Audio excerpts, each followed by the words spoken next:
Assalamualaikum warahmatullahi wabarakatuh. Saya Eder Rongga. Saya Muhammad Fahel. Kami berdua mengangkat tentang topologi bus. Simak video kami sampai selesai. Rel, coba lihat kabel nih. Kita sering remen garis terjawab di gambar, tapi ini topologi bus kabel ini tulang punggung kalau kabel itu salah, kita masih perlu nggak sih bahas kayak gini di zaman yang sudah serba fiber optik ini? Apaan? Emang sih tangkap sekarang udah berat zaman, tapi kan logikanya aja. Misalnya mediumnya bus itu udah sampai segalanya. Tangkap nih. Saya mau tanya nih, Lepas kan? di tiap ujung kabel baju. Pas. Nih jalan lagi. Kita kan ada terminatornya. Kenapa nggak aja? Nah ini Nggak bisa. Dipegang. ini yang Nggak bisa. krusial nih, bayangin sinyal Nih, ketangkap nih ya. listrik tuh kayak ombak di kolom sempit kan. Ketangkap. Ya. Kalau ombaknya nabrak tembok lurus, Tangkap lagi. keras, Tangkap. misalnya kayak ujung kabel yang kosong itu dia tuh bakal mental balik gitu. Ini namanya sinyal reflection. Nah pas Ya, ya. itu bakal Pegangin biar nggak kabur sini. baru gitu kan. Ya. Nah terus akhirnya datanya kehamburan atau berantakan itu kan alias noise indikator itu juga telan dari sinyal tidak mental, jadi kabel itu tapi secara elektrik dia harus tutup. Oh, jadi buat diredam kayak gitu. Terus kalau kamu punya banyak gimana? Misalnya ada 10 menit, terus ada istirahat, bayar untuk PCD, gimana cara dia PCD ngacenya itu nggak ikutan kilo atau malah nggak cuma buat belakang kali gitu. Itu dia uniknya tuh, uniknya topologi bus gitu. Uniknya tuh broadcast pas isi akhir data sinyalnya bakal nyebar ke seluruh jalur kabel, semuanya dengar, semuanya nerima, tapi di paket datanya ada alamat MAC-nya. PC B sama PC C bakal ngecek, oh bukan untuk kuning misalnya kan, terus dibuang kan kamu tuh, jadi bisa D yang bakal nyimpan kesalahannya pas lagi ngomong, yang lain tuh harus diam, nggak bisa barengan gitu. Oh, jadi kayak kabel udah pasang di kan di terminal itu misalnya 50 kenapa harus sampai segini? Kalau saya pakai kabel antar yang 75 watt, emang kenapa bisa Sembarangan itu namanya impedasi. Kalau campur kabel yang beda hambatan sinyalnya bakal mantul di tengah jalan pas ketemu sambungan yang nggak cocok tuh, hasilnya datanya tuh bakal korup. Jadi harus sinkron semua di 50 ohm biar lancar, biar jaya lancar gitu. Oh gitu. Nah, misalnya saya pasang konektornya itu, jadi kabel utamanya masuk ke samping, terus bawahnya langsung colok ke PC. Berarti sinyalnya kadang-kadang lewat depan situ tiap PC-nya. Yalah, makanya dinamain bus, kayak bus kota yang mampir halte gitu kan, tapi kan jarak antar isi minimal tuh harus 0,5 meter, jangan terlalu nempel kan, ntar malah apa namanya tuh interferensi kan. Nah, misalnya kalau misal nih televisi di tengah kita tuh mati, dan yang lainnya ikut jauh sudah. Kalau cuma mati komputernya aman, soalnya T-connector itu pasif, sinyal tetap bisa lewat kan, tapi beda cerita kalau kartu jaringan arah sampai konslet gitu, itu baru bisa bikin satu kabel semuanya pingsan. Coba lihat monitor misalnya, apalagi ini paket data nih, padahal aku cuma ping PC B, tapi PC C sama D lampunya kadar kedip, ya kan? Ya. Tuh. Nah, ya benar juga sih, tapi kan berarti fokus dulu dong. Kalau ada 30 PC, terus satunya lagi stream video, berarti 29 PC lainnya terpaksa dengan itu sampah data yang nggak penting buat mereka itu. Emang, makanya bus tuh nggak bisa buat skala besar, skala gede.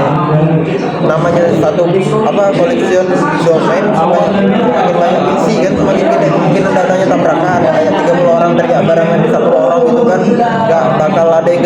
gitu kan. Gimana bisa gitu? Coba deh kita tes tambahkan filenya ya ke kamu juga ingin di detik yang sama 3. Tuh kan muncul collision detector. Nah di komputer kita bakal pakai jurus apa exponential mereka nggak mengirim ulang tapi nunggu dulu pakai waktu aja biar nggak tabrakan lagi di lubang yang sama gitu. Nanti kalau busnya lagi rame dia lemot bukan karena kabel jelek tapi karena tiap PC kelamaan ngantuk buat ngolong itu. Ya benar, udah gitu. Terus itu nggak aman kalau aku nih hadiah gue apa tinggal pasang mode promise post kah apa gitu. Ya. Terus aku bisa intip semua data yang lewat, udah seram kan. Nah, wah, misalnya itu sih udah gampang disadap kalau mau dapat PC kan kabel harus dipus dulu itu juga ya kalau itu dikit. Well, kenyang kan? Nah, ini sekarang kita ya waktu ini main kasar dan tadi kita ngomongin teori mulu kabel putus kan. Sekarang nih, coba kamu perhatiin tuh monitor PCD itu. Ya, aku bakal cabut salah satu di sebelah sana kan. Lihat apa yang terjadi sama koneksi. Tapi jangan cabut dulu dong. Tapi oke lah, saya pantau dulu. Linknya lagi jalan stabil. Langsung request outnya dulu semua pan. Padahal gue gak nyebut kabel tengah, cuma nyebut terminal tengah doang. Kok bisa separah itu? Tuh kan, bukti nyata begitu memang terminator pas kelepas sinyal yang tadinya harusnya diserap malah mantul balik gitu. Sinyal aslinya jadi tabrakan sama pantulannya sendiri. Di monitor kamu tuh kelihatan RTO tapi di dalam kabel itu tuh lagi terjadi badai elektrik yang bikin apa data nggak baca sama sekali gitu. Ini berarti bilang ya satu komponen kecil kayak terminal yang saja sedangnya langsung lumpuh. Terus kalau kasusnya kabel nggak putus tapi luka doang, misalnya kayak kegencet meja atau kegigit tikus sampai ke bagian dalamnya itu kelihatan tapi nggak putus total. Nah itu yang namanya apa inter problem lah apalah pokoknya itu ya salah yang timbul tenggelam kadang nyambung kadang RTO itu musuh paling nyebelin dah jaringan tuh kayaknya pas kita pada hambatannya mungkin masih data 50 OHM kan tapi ada data lewat lewat noise yang kita karena apa pelindung kabelnya rusak. Nah terus gimana cara kita tahu titik mana yang kalau kabel panjang banget misalnya 1 meter masa kita harus satu ambil pegang-pegang kabelnya enggak konsepnya ya kayak apa bisa sakit belakang encok nanti kalau di lapangan kita pakai alat namanya TDR. Alat ini bakal kirim pulsa kabel terus dia tuh hitung berapa lama tinggal untuk balik gitu dari situ dia bisa kasih tahu ada kabel cacat nih di jarak 45 meter dari sini canggih kan. oh jadi main pantulannya. Oke, satu lagi man, gue pernah dengar soal charger itu apaan sih? Katanya bisa bikin kabel terus masuk total juga. Oh, jamber tuh kondisi ini dimana ada satu jaringan yang error terus dia ngirim data sampah terus menerus tanpa henti kan karena sifat bus itu cuma satu komputer yang boleh ngomong dalam satu waktu. Si Jaber ini bakal monopoli kabel PC lain nggak bakal dapat celah gitu buat ngomong karena ngerasa jalur sip terus ada orang gila teriak-teriak pakai toa di ruangan sempit yang lain mah scroll itu. Ribet juga ya jaganya. Terus pastain template kita punya pengalaman juga kabel yang terjepit sama mati nggak ada isi yang gila juga tapi cuma sih jadi rasa kayak titik-titik gitu. Jadi pan, saya lagi mikir nih, misalnya nih ya, bos kita tiba-tiba kayak mendadak terus nyawa kok di sebelah nih. Nah dia tuh jaringannya dan bus kita ini sambungin ke pos sebelah itu, jadi jaraknya jadi jauh banget, total bisa 300 meter lebih. Nah kalau pakai satu kabel doang kan tapi katanya bakal nonation alias sinyalnya loyo. Nah solusinya gimana tuh? Pas banget.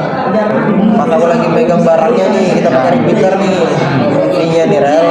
Tebal, dia tuh nerima sinyal yang udah lagi kos-kosan itu dari segmen pertama, terus dikuatin lagi volumenya sebelum dikirim ke segmen berikutnya. Jadi ruko sebelah dapat sinyal yang seger lagi gitu, kayak baru keluar dari sumbernya. Oh, kayak booster antena gitu ya. Tapi tunggu, kalau kita dapat kabel panjang banget gitu, berarti position mainnya makin luas dong. Kalau ada tambahan booster sebelah, kita kasar juga nggak? Pas tuh, itu dia masalahnya tuh. Di printer, perangkat, bodoh atau layar satu, dia cuma nguatin listrik, dia nggak ngerti mana data mana tabrakan. Jadi kalau di sana tabrakan, ya di sini ikut macet gitu. Makanya dulu sempat ada transisi pakai bridge. Bridge ini lebih pintar lah dikit. Dia bisa misahin tabrakan. Jadi kalau di sebelah lagi ribut, di sini nggak usah ikut ganggu gitu. Oh, jadi saya jadi kepikiran nih, sekarang kan zamannya topologi sekarang yang pakai hub atau switch. Bisa nggak sih kita gabungin misalnya backbone-nya tetap pakai jalur bus, dia sedikit kabel, tapi di tiap ujungnya kita masih kasih hub buat ngomongin ke PC lain. Ya apa? Bisa betul lah, bisa betul tuh kayak gitu tuh. Itu namanya topologi topologi tree atau hyper. Backbone-nya tuh jalur panjang, jalur bus panjang gitu. Terus dia haltenya tuh bukan langsung ke PC tapi ke hook switch. Ini cara orang zaman dulu nih untuk buat transisi ke teknologi modern, tapi tanpa harus buang semua kabel koaksial mereka tuh. Tapi ya gitu, tetap aja kalau backbone busnya putus, semua cabang pohonnya ikutan tumbang juga. Oh, itu juga ya evolusinya tuh. Terus kalau sekarang kita pakai kabel UTP, kabelan yang kecil itu, sama konektor ID 45-nya. Kenapa orang ngajinya ninggalin kabel koaksial bus ini total, padahal kan dengan kabel cuma segini doang gitu. Nah, kayak Masalahnya itu di kecepatan kabel menggunakan kabel bus ini seperti 10 Mbps. Zaman sekarang kita udah dapat 4K, mana cukup. Terus kalau pakai switch tetap lebih star. Tiap PC dapat jalur khusus, nggak ada lagi tuh yang cerita ngantri ngomong kayak di bus. Jadi ibaratnya dari satu lorong sempit yang dipakai bareng-bareng gitu kan, kita pindah ke jalan tol, ke jalan tol satu terlapis gitu. oh jadi kayak gitu ya. Jadi sekian dari materi kami bos. Sekian, maaf kalau ada salah kata. Terima kasih. Assalamualaikum warahmatullahi wabarakatuh.